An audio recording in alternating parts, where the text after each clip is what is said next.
Avant tout, je dois commencer pour vous dire que vous êtes très bienvenus au Portugal. Le gouvernement portugais de gauche et de droite, ça fait plus que 10-15 ans qui ont pris des mesures pour attirer les investisseurs étrangers et les étrangers pour le Portugal.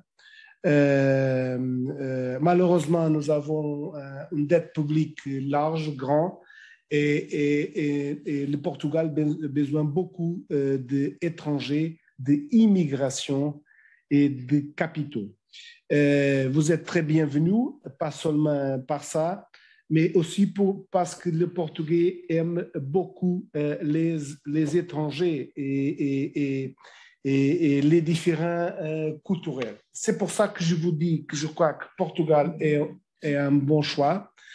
Pas seulement pour raisons fiscales et surtout pas pour des raisons fiscales, pour d'autres raisons différentes, comme le climat tempéré, comme notre histoire, c'est une histoire de 901 avec les mêmes frontières. C'est intéressant, nous sommes peut-être le seul État-nation en Europe. Et ça fait plus que presque 900 ans. Nous avons un coût de vie compétitif en comparaison avec d'autres pays du monde. Nous avons très beaux paysages, vous irez le voir si vous connaissez pas, Portugal. Notre gastronomie, c'est une gastronomie méditerranéenne qui je crois que c'est intéressant et c'est aussi bon pour la santé, pour vous dire. Notre faible taux de criminalité et aussi pour la facilité à y faire des affaires comme, par la classification du Banque mondiale. Aussi considéré comme le troisième meilleur pays du monde pour la qualité de vie des expatriés et aussi la troisième position dans l'indice mondial des pas global. Je peux vous dire que vous pouvez marcher, faire des promenades pendant la nuit à 4 heures du matin jusqu'au centre de Lisbonne, qui est ici à côté de nous, sans avoir aucun problème de criminalité. Et je crois que ça, c'est très important aussi de vous transmettre. Avant le régime fiscal, pour des personnes physiques qui viennent, des individus qui viennent de dehors de l'Europe, c'est important de vous dire qu'il y a différents visas et le plus connu, c'est les visas. En effet, les visas sont plus, c'est mieux de dire, sont des autorisations de résidence. Et ici, sont des autorisations de résidence à cause dans le cadre d'une activité d'investissement. Ils sont connus comme les Golden Visa et l'objectif, c'est d'obtenir un permis de séjour valable au Portugal pour la revitalisation de l'économie portugaise. En effet, c'est presque comme un passeport européen, ce n'est pas une question de nationalité, mais c'est une question de résidence. Ça vous permet de circuler dans l'espace Schengen, inclus la Suisse, avec cette autorisation de résidence au Portugal. Les personnes qui ont des passeports européens, besoin pas, mais les personnes qui viennent du Canada, ou d'Israël, ou de l'Afrique, ou de la Chine, avec différentes options d'investissement, demander cette permis de séjour, c'est Golden Visa. C'est valable pour une période de 2 ans et c'est aussi rénovable par des périodes ultérieures de 2 ans pour un maximum de 6 ans.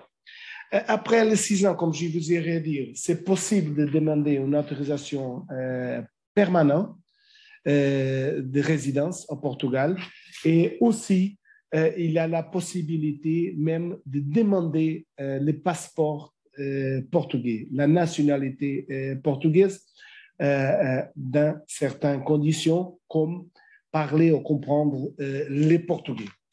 Les conditions générales pour demander le Golden Visa sont lesquelles, c'est là que je vous laisse dans l'écran.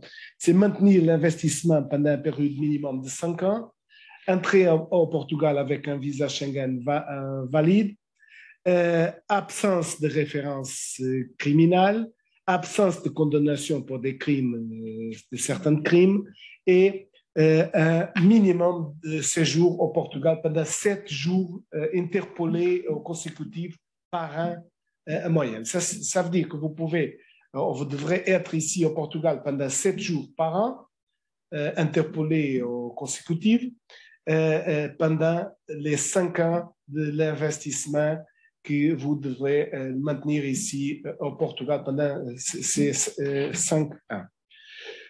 Les avantages sont ceux-là que je vous avais indiqué, la possibilité, l'exemption de visa pour les déplacements dans l'espace Schengen, vous pouvez circuler dans toute l'Europe. Période minimale de résidence au Portugal, seulement 7 jours par an. À demander la résidence permanente au fin de la 5e année et même la possibilité d'obtenir après la 5e année la citoyenneté, la nationalité portugaise. Seulement pour vous dire qu'il y a la possibilité de réagroupement familial et ça signifie que ce n'est pas seulement l'investisseur qui va avoir le droit de circuler dans l'espace Schengen. Ça peut inclure les enfants, les fils, les filles, les parents. Il y a la possibilité de regroupement familial. Les activités, les options d'investissement sont différentes. Il y a d'investissement immobilier. Je dirais que c'est surtout investissement immobilier. 85% de l'investissement pour les Golden Visa, c'est un investissement immobilier. Pardon. Tu peux regarder comment est-ce que c'est là? Une minute. Ojej, tem que tirar isto aqui. Ali. Não. Como é que seria isto? Seulement une minute. Pardon. Pardon.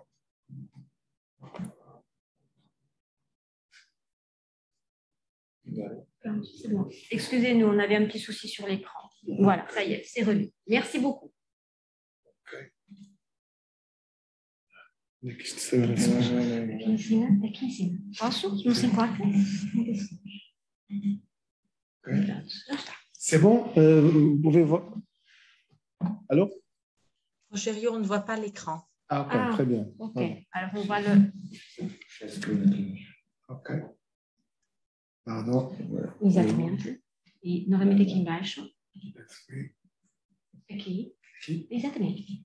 Já está. C'est bon? C'est bon, Rachel? Oui, oui, c'est bon. Maintenant, on voit l'écran. Merci beaucoup. Merci beaucoup. On a eu une petite coupure. Voilà. Voilà, c'est parfait.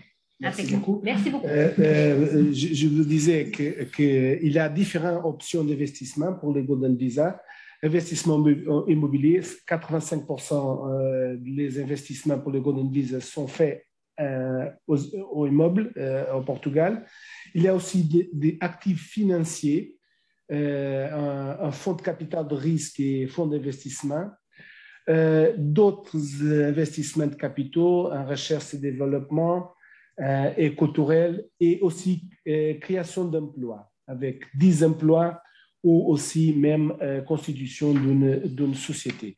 Sans changer à 2021, 31 décembre 2021, à 12 de février 2021, le gouvernement portugais a approuvé des amendements au régime du Golden Visa. Les principaux changements auront un impact sur les investissements liés aux biens immobiliers, à savoir seulement à Lisbonne, à Porto et dans les zones côtières.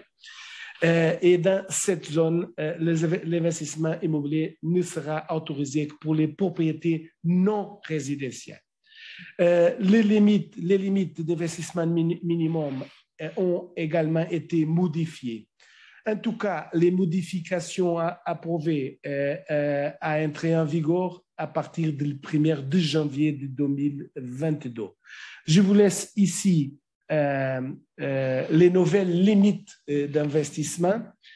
Comme vous voyez, achat de biens immobiliers, propriété non résidentielle avec un minimum de 500 000 euros, ou propriété résidentielle, mais seulement à région intérieure, pas à Lisbonne, à Porto, à les zones côtières, mais ça inclut aussi les Açores et Madeira.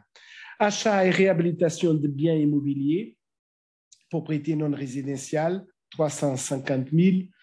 Transfert de capitaux qui avant était 1 million, maintenant c'est 1 million et 500. Transfert de capital à activité de recherche et à acquisition d'unités de participation d'un fonds de capital de risque et de fonds d'investissement, ça a changé de 350 pour 500 000 euros. Et aussi création d'une société au Portugal, 500 000 euros. Une chose, c'est un permis de résidence, un permis de séjour. Une autre chose, c'est les régimes fiscaux. Nous avons un régime qui se ressemble un peu avec le régime non-dom du Royaume-Uni, qui s'appelle le régime des résidents non habituels, qui est connu pour les sigles RNH. Ça, c'est un régime pour les résidents, comme moi et comme Romy, mais moi et Romy, on ne peut pas accéder à ce régime parce qu'il y a 2 conditions qu'on ne remplit pas, qui sont les 2 conditions essentielles. Il faut changer de résidence fiscale pour le Portugal et il faut n'être pas résident fiscal au Portugal pendant les dernières 5 années. Et ces régimes, les résidents, parce que les résidents non habituels sont résidents, comme moi, comme Romy, comme d'autres personnes qui sont ici, mais sont des résidents qui ont ce statut fiscal spécial qui donne des bénéfices pendant une période de 10 ans. Ça dépend, les bénéfices de la source de revenus. Si la source est étrangère et si la source est portugaise. Sur les revenus de source étrangère, qui viennent de l'étranger, de source étrangère, on peut dire que la plupart de les revenus seront exonérés de notre impôt sur les rentes des personnes physiques, qui ici s'appelle IRS. C'est notre impôt sur les rentes des personnes physiques français. Il y a une exonération pendant une période de 10 ans. Cette exemption inclut les salaires, inclut les honoraires, inclut toutes les rentes et les revenus de capitaux, comme les intérêts bancaires, les redevances ou les dividendes. Mais ça inclut aussi les rentes immobilières, les revenus fonciers. Ça inclut aussi les plus-values immobilières et, comme vous voyez, inclut les pensions. Sur les pensions, le gouvernement portugais en 2020 a changé parce qu'avant, les pensions étaient aussi avec une exemption de notre impôt sur les rentes, les personnes physiques, mais maintenant, il y a un taux proportionnel de 10%, un taux fixe de 10%. Je peux vous ajouter que presque peut-être toutes les conventions sur la double imposition signées avec le Portugal disent que c'est le Portugal, autant que pays de la résidence, qui a l'exclusivité d'imposition sur les pensions. Ça signifie qu'avant, avec ce régime unilatéral de l'exemption d'IRS pendant 10 ans, nous pouvons trouver un régime de double non-imposition. Parce que les pays de la source, la France, l'Israël, le Brésil, etc., ne pouvaient pas, s'ils ont signé des conventions sur la double imposition avec le Portugal, ils ne pouvaient pas imposer, ils n'ont pas le droit d'imposition, et le Portugal, qui a le droit exclusif d'imposition, a donné avant une exemption de l'impôt. Ça signifie qu'avant, nous avions une double non-imposition. Maintenant, il y a non-imposition dans le pays de la source, mais il y a 10% de fixe ici au Portugal. Je peux aussi vous dire que sous les revenus de source portugais, nous avons aussi une liste, je dirais une liste large, avec les professions qu'on peut dire que sont les professions considérées comme de haute valeur ajoutée, qui inclut beaucoup d'activités et de professions, et les revenus de source portugaise qui vient d'une activité inclus dans cette liste, c'est une liste publique, à un taux fixe de 20% pendant cette période de 10 ans. Sur les revenus du travail salarié et du travail indépendant, les professions libérales. Aussi, un mot sur notre impôt sur succession et donation. Nous n'avons pas un impôt sur les successions et donations. Nous avons seulement un impôt de timbre de 10% sur toutes les transmissions en vie par décès. Mais il y a aussi une exemption sur les transmissions dans la famille nucléaire. Ça signifie qu'entre descendants directs, parents et enfants, aux grands-parents, et entre époux, il y a une exemption d'impôt de timbre. Dans tous les autres cas, et inclut les donations, qui peut être zéro entre parents et enfants et entre époux, nous avons un impôt de timbre de 10%. Attention, ça dépend d'autres conditions, surtout la localisation des actifs, aussi sur les résidences des héritiers et des bénéficiaires, etc. Mais en tout cas, il faut dire qu'il n'y a pas d'impôt sur les successions et donations, il y a un impôt de timbre, mais il y a aussi une exemption dans les transmissions dans la famille nucléaire. Un petit mot sur notre impôt sur les sociétés, sur les profits des sociétés, qui s'appelle IRC. Seulement pour vous dire qu'il est un impôt stable, qui est la taux général c'est 21%, mais sous la zone franche de Madère, il y a un régime spécial qui est considéré comme un régime d'aide d'État, qui est autorisé par la Commission européenne à cause de Madeira être une zone considérée par les traités européens comme une zone ultra-périphérique. Aussi, notre régime, je peux dire RNH pour les sociétés, c'est notre régime de participation et exemption. Pour vous dire que si vous avez l'idée de constituer une société au Portugal, à Madeira,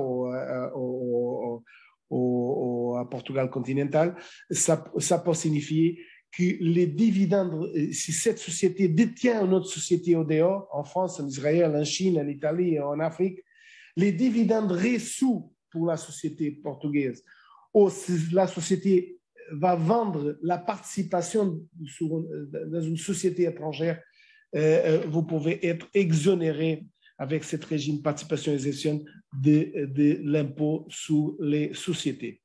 Il y a quelques restrictions qui sont des clauses anti-abus fiscales, mais en général, c'est important de vous dire que sous les dividendes reçus et sous les gains de capital provenant de la vente d'actions, s'ils sont détenus par un période minimum d'un an et avec un minimum de 10%, ça va signifier une exonération d'impôt sur les sociétés. Notre réseau de conventions de double imposition signées, seulement pour vous dire que nous avons, je n'ai pas compté, mais je crois qu'ils sont 79, excusez-moi, 79 conventions sous la double imposition. Il y a avec l'Israël, il y a avec la France, il y a avec tous les pays de langue portugaise, sans aucune exception. Comme vous savez, ils sont 9 pays qui parlent les Portugais au monde. Le Portugal, certainement, mais aussi le Brésil, Moçambique, Angola, São Tomé et Príncipe, Cape Verde, Timor-Leste, Macao, tous ces pays et Guinée, il manque Guinée, avec tous les pays de langue portugaise, il y a une convention signée avec le Portugal, mais ces réseaux incluent aussi tous les pays de l'Europe, sans aucune exception, presque tous les pays de la OCDE et aussi beaucoup de pays de l'Amérique latine, incluent certains pays avec lesquels l'Espagne n'a pas signé une convention sur la double imposition. C'est très important, cet réseau, parce que je vous avais expliqué le régime unilatéral national portugais, mais avec les conventions, il y a des limites pour les pays aussi de la source qui vient de la signature de ces conventions pour éliminer ou pour atténuer la double imposition. Rachel m'a aussi demandé un petit mot sur les crypto-monnaies. Comme vous savez, les crypto-monnaies sont des jetons numériques qui peuvent être échangés électroniquement, sont sécurisés par des codes pour la cryptographie et qui sont basés d'une technologie spéciale qui est le blockchain, qui est un réseau de validation peer-to-peer. Sont des actifs spéculatifs qui ne sont pas sous le contrôle d'une autorité centrale jusqu'à maintenant. La question que c'est pour poser, c'est quelles sont les opérations qui sont fiscalement pertinentes avec les crypto-monnaies. Il y a des questions à poser parce qu'il y a la possibilité de créer, de miner et de vendre des crypto-actifs.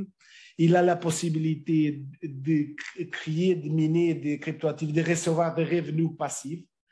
Et il a la possibilité de recevoir crypto-actifs un paiement de biens ou de services. On peut recevoir crypto-actifs pour donation, pour tips, comme disent les Anglais. On peut acheter aussi avec des monnaies au vendre. On peut acheter avec des monnaies et recevoir un revenu passif. Il a la possibilité d'acquisition de biens et de services avec les cryptoactifs. Et la question, c'est quelles sont les opérations fiscalement pertinentes? Est-ce qu'on paye les TVA? Est-ce qu'on paye des droits de timbre? Est-ce qu'on paye d'impôts sur les sociétés? Est-ce qu'on paye d'impôts sur les revenus sur les personnes physiques, votre IRPP et notre impôt sur les revenus de personnes singulières, IRS? Ça sont les questions qui se posent. Il n'y a pas des régimes spéciaux qui s'appliquent directement, concrètement sur cette activité, sur les crypto-monnaies. Il faut chercher le régime général et les appliquer dans la situation concrète. Les régimes règles, comme partout, c'est que les non-résidents sont imposés ici au Portugal pour les revenus de source portugaise seulement, mais les résidents, même s'ils sont des individus ou des sociétés, ils payent des impôts sur les revenus de source portugaise, mais aussi sur les revenus de source étrangère. C'est ça qu'on appelle l'imposition mondiale autant que résidents. Et ça s'applique pour les impôts sur les revenus des personnes physiques, mais aussi sur l'impôt sur les sociétés. Les entreprises ici sont imposées à titre d'impôt sur les sociétés, sur les profits, et surtout sur les profits qui viennent de la comptabilité avec certains ajustements. Et les revenus des crypto-monnaies doivent être comptabilisés et inclus dans les revenus imposables dans l'entreprise. Et ça signifie que les revenus de crypto-monnaies perçus par l'entreprise sont en général imposables au titre d'impôt sur les sociétés. Comme vous avez dit, avec un taux général applicable de 21%. Et à Madeira, avec un régime spécial qui est un aide d'État, comme je vous avais parlé. Sur les revenus de personnes physiques, ici, il y a différentes catégories de revenus. il y a qu'on peut classifier par lettres. Il y a les revenus de l'emploi, les salaires de la catégorie A, les revenus des professions libérales, le travail indépendant, catégorie B, les revenus d'investissement, revenus de capitaux, c'est la catégorie O, les revenus de location, les revenus fonciers de catégorie F, les plus-values G et les pensions H. La question, c'est si un contribuable perçoit des salaires, des honoraires, des dividendes, ou des intérêts, ou des loyers, ou de paiement de vente d'actions, de maisons, ou de pensions en crypto-monnaie, cela devra être considéré comme des paiements en espèces et imposés dans chaque catégorie. Ça signifie que si nous sommes payés avec fiat, avec argent, ou avec crypto-monnaie, ou avec des poules, il faut les transformer en euros et on paye des impôts sur ça. Parce que c'est seulement un moyen de paiement qui peut être en espèces. Et quand le paiement est en espèces, il faut le transformer en euros et on paye des impôts sur ça. Les revenus des entreprises de profession libérale, la catégorie B, si un contribuable génère des crypto-monnaies, peut-être avec minération, ou s'ils vendent subséquemment, les revenus doivent être perçus comme une activité d'extraction ou peut être considéré même comme une création d'un bien intellectuel et taxé dans la catégorie B. Il faut dire que si un contribuable investit dans les crypto-monnaies et qui fait des achats et des ventes sur les actifs, ça dépend un peu de la situation, mais s'ils sont considérés autant que plus-value en capital, on peut dire que ça peut pas être considéré dans la catégorie G, même s'ils sont des plus-values, parce que cette catégorie est une catégorie fermée qui n'y prévoit pas la vente, qui ne prévoit pas la vente de ces actifs. Ça, c'est une information vinculative que l'administration fiscale portugaise a déjà émis sur cette question, mais aussi il faut voir si nous sommes en présence d'une plus-value ou si ça c'est un revenu professionnel ou commercial. Sur les revenus d'entreprises et des professions libérales, officiellement, et pour les biais des réponses vinculatives constantes et qui n'engagent pas les contribuables qui nous ont demandé, l'administration fiscale a déclaré que ces revenus ne peuvent être imposés que s'ils étaient perçus dans le cadre d'une activité indépendante dans cette catégorie. Les gains réalisés pour les contribuables avec les crypto-monnaies ont déjà été imposés dans cette catégorie. C'est pour ça que c'est très important de savoir quand nous sommes devant la catégorie B ou devant la catégorie G. Les revenus de profession d'entreprise ou de profession libérale ou les revenus de plus-value mobilière dans ces cas. Les problèmes sont celles-là. Les activités indépendantes peuvent être exercées régulièrement ou non. Il y a des actes isolés parce qu'il a l'idée qui vient de l'Internet que si nous avons beaucoup d'actes, ça peut être considéré comme profession libérale, mais s'il y a d'actes isolés, ça devient des revenus de catégorie G qui ne sont pas imposables. Ce n'est pas comme ça, parce que ça c'est important, c'est la finalité commerciale de l'investissement dans la crypto-monnaie dans la plupart des cas. Et il faut la considérer individuellement et concrètement dans chaque situation. Les conclusions sur les crypto-monnaies sont 4 ici, c'est important de savoir. Le Portugal n'est pas un paradis fiscal des crypto-monnaies et dispose des règles générales applicables aux opérations liées aux crypto-monnaies, mais ne dispose pas des règles spécifiques. Cependant, en fonction de l'opération particulière en question et de la situation personnelle et fiscale globale du contribuable, certaines opérations de crypto-monnaie et des revenus de ces actifs peuvent n'être pas imposées au Portugal.